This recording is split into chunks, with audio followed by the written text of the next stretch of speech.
Olá, não são poucas as vezes em que nós enfrentamos momentos de adversidade, de inadequação com o ambiente, com o grupo, com a família, com o trabalho.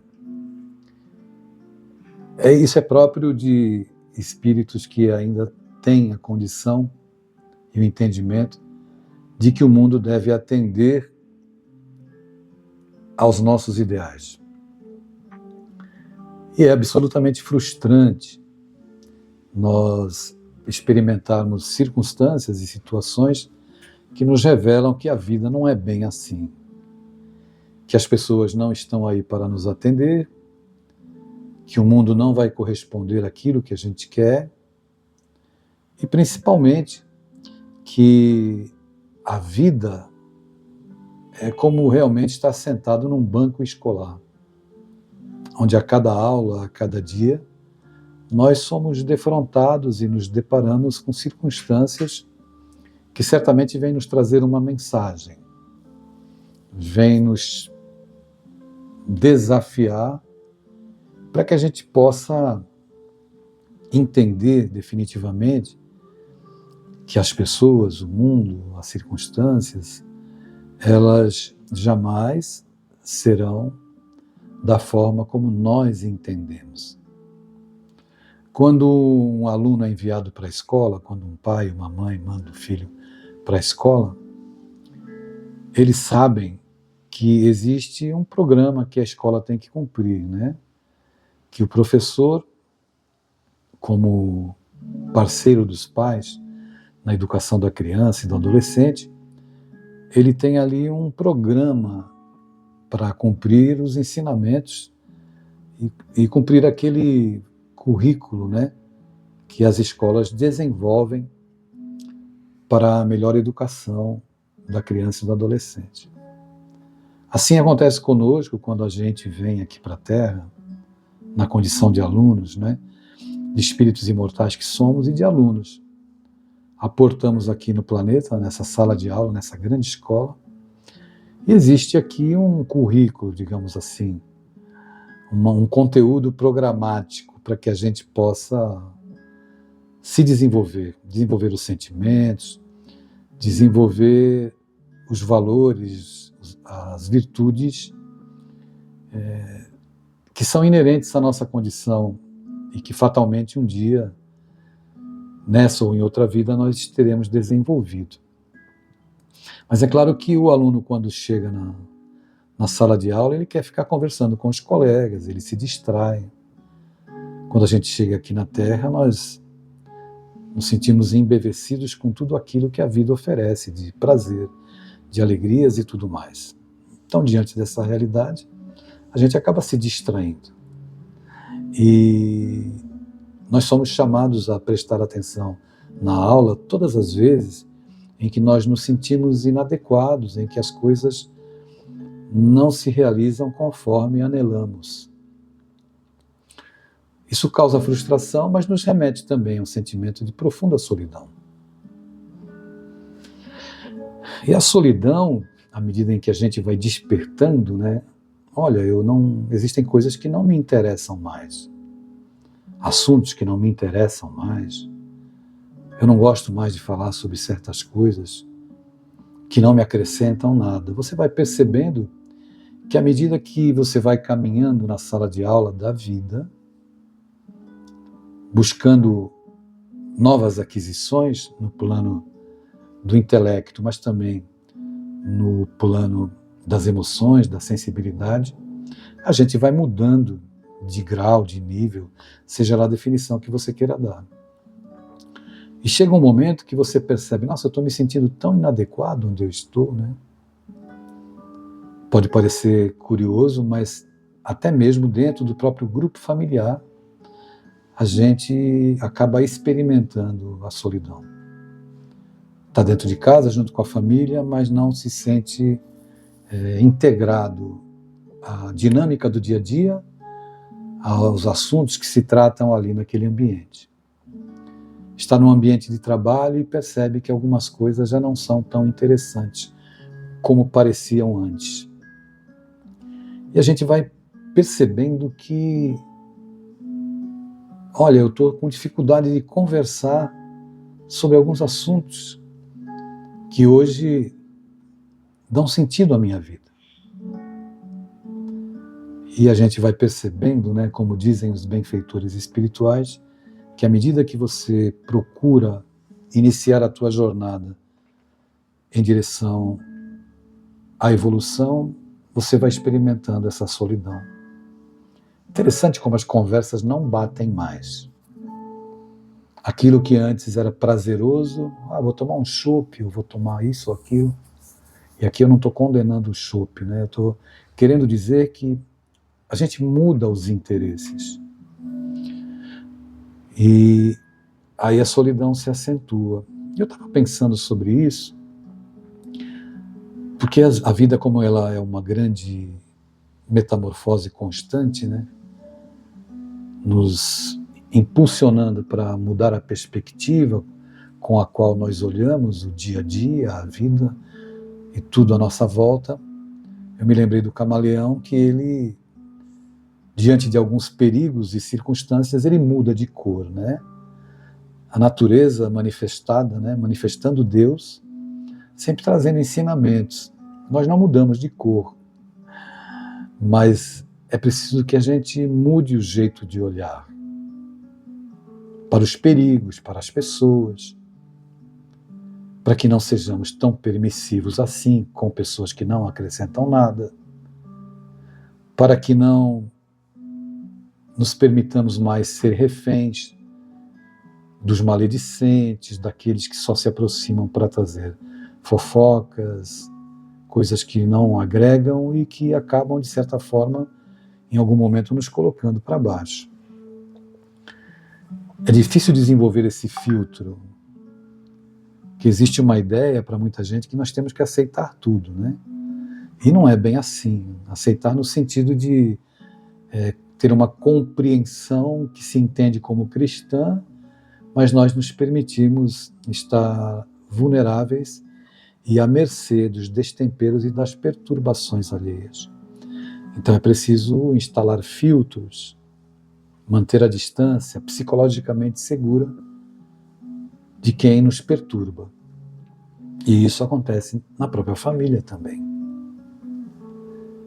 Até que tenhamos essa compreensão que precisamos cuidar da nossa saúde mental, emocional e espiritual, a gente vai transitando aí e muitas vezes até se comprazendo nessa vivência, nessa permuta energética, nessa barganha. Mas chega uma hora que você vai se sentindo incomodado, desacomodado, inadequado e se sentindo com uma certa insuficiência para lidar com algumas coisas. Então foi pensando na solidão que eu busquei no livro Fonte Viva, de Emmanuel, psicografado por Chico Xavier, na mensagem de número 70, chamada Solidão, que eu trouxe aqui para a nossa reflexão. Ok? Fonte Viva, mensagem de número 70, Emmanuel, pela psicografia do Chico. Como é de conhecimento de todos, na introdução de cada capítulo, de cada dissertação de Emmanuel, ele se utiliza de um versículo. E o versículo que ele se utiliza aqui nessa mensagem 70, Solidão, é do Evangelho de Mateus, capítulo 27, versículo 23, que diz assim: o presidente, porém, disse, : mas que mal fez ele?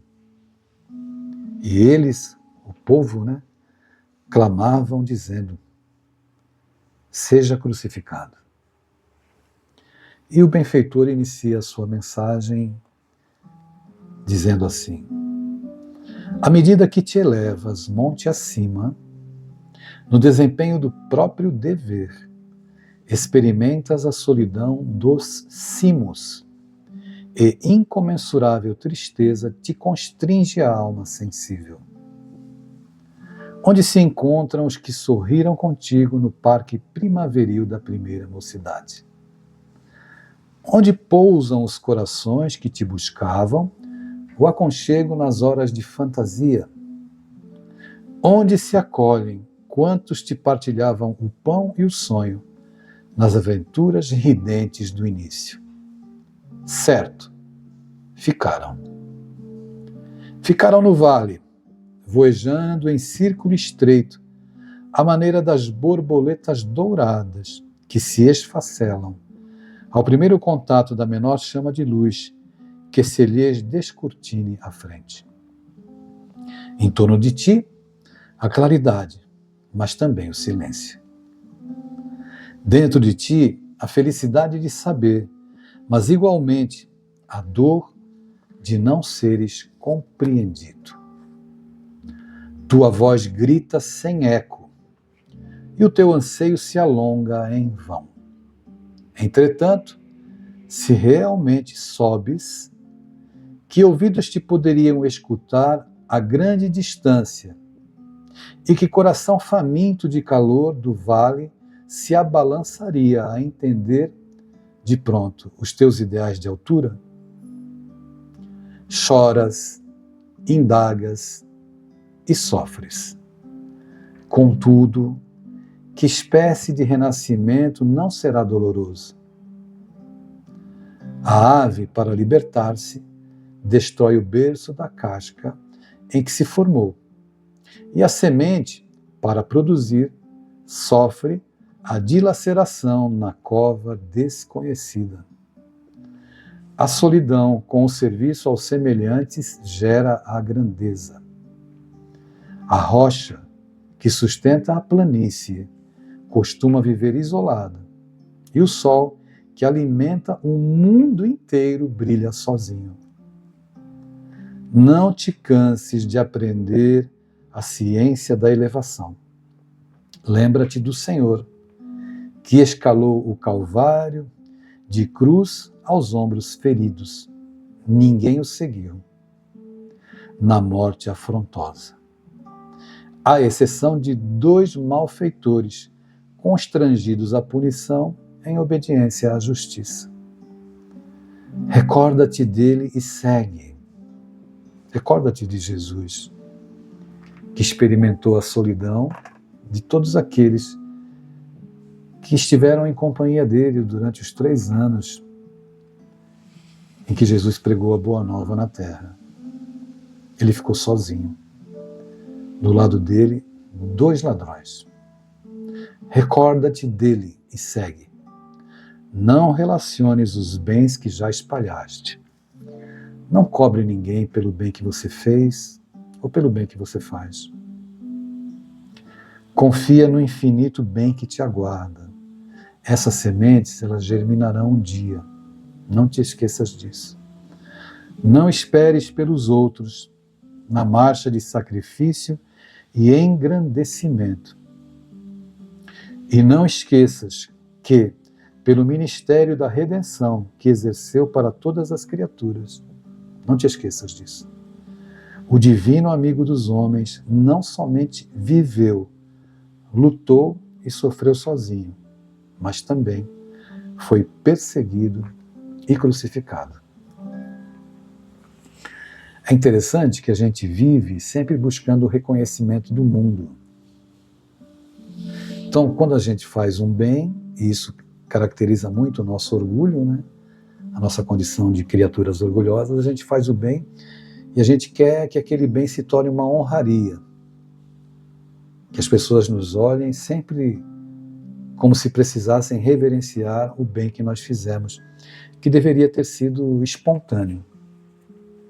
Mas a gente acaba revelando aí a nossa condição ainda de aprendiz.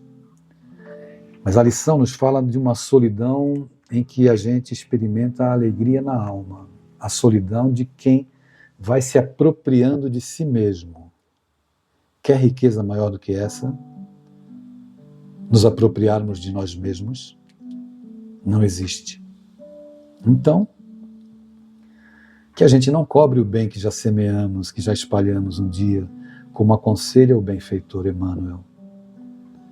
Mas que a gente tenha a certeza que aquilo que é uma aparente solidão é uma solidão com o mundo. Mas quando nós semeamos o bem, A gente pode viver a solidão com o mundo, mas a nossa convivência com Deus é cada dia mais próxima, porque nunca estamos sozinhos. Não existe solidão para quem tem comunhão com Deus. Um beijo para o teu coração. E a gente volta a se encontrar em novas palavras que possam trazer mais alegria de viver e mais sentido à nossa vida.